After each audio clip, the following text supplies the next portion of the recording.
Shalom Jemaat yang terkasih di dalam Tuhan. Judul renungan kita hari ini adalah Tahta Hati Manusia. Bagian firman Tuhan yang akan melandasi renungan kita bersama terambil dari Amsal 16 ayat yang kedua, terjemahan baru yang berbunyi demikian. Segala jalan orang adalah bersih menurut pandangannya sendiri, tetapi Tuhanlah yang menguji hati.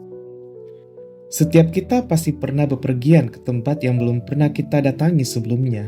Dan dengan kemajuan teknologi, kita dapat pergi kemanapun yang kita inginkan.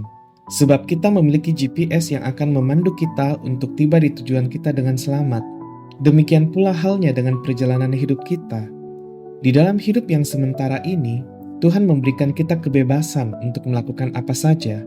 Tetapi kata pengkhotbah, ingatlah selalu kalau Tuhan akan meminta pertanggungjawaban atas kebebasan yang kita gunakan.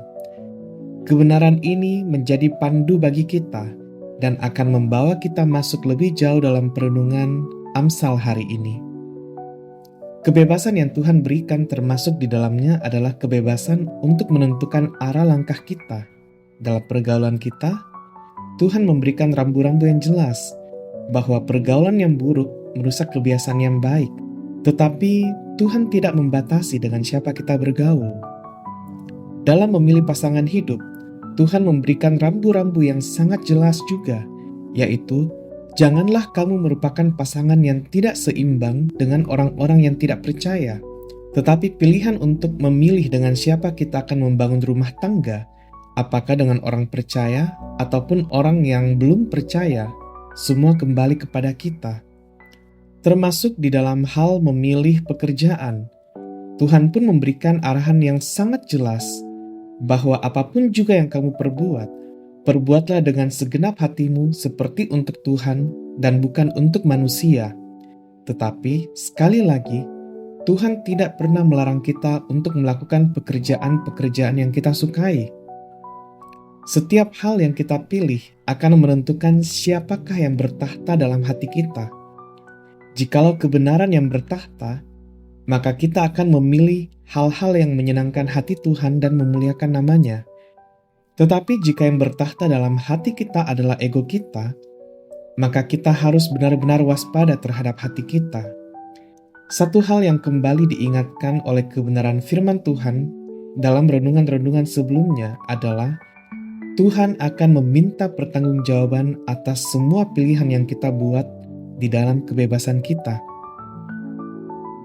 Amsal hari ini berkata bahwa segala jalan orang adalah bersih menurut pandangannya sendiri, tetapi Tuhanlah yang menguji hati. Satu hal yang patut menjadi perhatian kita adalah bahwa Tuhan tidak akan menguji hati dari orang-orang yang tidak mengenalnya, sebab tidak ada kebenaran di dalam diri mereka. Justru Tuhan akan menguji hati setiap orang yang telah mengenalnya dan mengenal kebenarannya. Rasul Paulus menuliskan sebuah peringatan akan hal ini kepada orang-orang percaya yang ada di kota Roma. Paulus menuliskan seperti ini, "Maukah engkau menganggap sepi kekayaan kemurahannya, kesabarannya dan kelapangan hatinya? Tidakkah engkau tahu bahwa maksud kemurahan Allah ialah menuntun engkau kepada pertobatan? Demikian pula dengan rasul-rasul yang lain." Sebagai contoh dalam hal ini Rasul Petrus pun menuliskan hal yang sama. Di dalam surat 2 Petrus pasal yang ketiga ayat yang ke-15, di situ dituliskan, "Anggaplah kesabaran Tuhan kita sebagai kesempatan bagimu untuk beroleh selamat, seperti juga Paulus, saudara kita yang kekasih, telah menuliskan kepadamu menurut hikmat yang dikaruniakan kepadanya." Tulisan-tulisan tersebut tidak hanya ditujukan bagi orang-orang percaya yang hidup pada zaman itu, tetapi tulisan-tulisan tersebut juga diteruskan kepada kita, orang-orang percaya yang hidup dalam masa kini. Mengapa? Karena kita adalah sasaran empuk dari godaan si jahat, baik itu di dalam pergaulan kita, ataupun juga ketika kita diperhadapkan dengan keputusan-keputusan penting dalam hidup kita. Apa peran dari si jahat? Perannya tidak beda jauh dengan yang dilakukannya ketika ia berada di Taman Eden, ketika dia menggoda manusia yang pertama, ketika dia menjatuhkannya, yaitu Dia akan membuat kebenaran versi yang kita inginkan, versi yang memuaskan keinginan daging kita. Tetapi meskipun dia menggoda kita tidak boleh lupa bahwa Tuhan pun memainkan perannya juga. Tuhan memberikan firman-Nya untuk memandu kita. Tuhan juga memberikan firman-Nya untuk menguji ketaatan hati kita.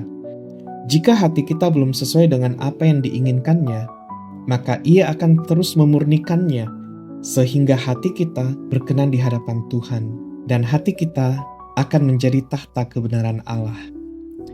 Pertanyaan untuk kita renungkan bersama. Setelah menerima anugerah keselamatan, siapakah yang bertahta dalam hati kita? Apakah Tuhan dan kebenarannya, ataukah diri kita dengan segala yang kita anggap benar dalam pandangan kita sendiri? Demikianlah renungan kita bersama pada hari ini. Kiranya kita boleh terus bertumbuh setiap hari di dalam Tuhan. Amin.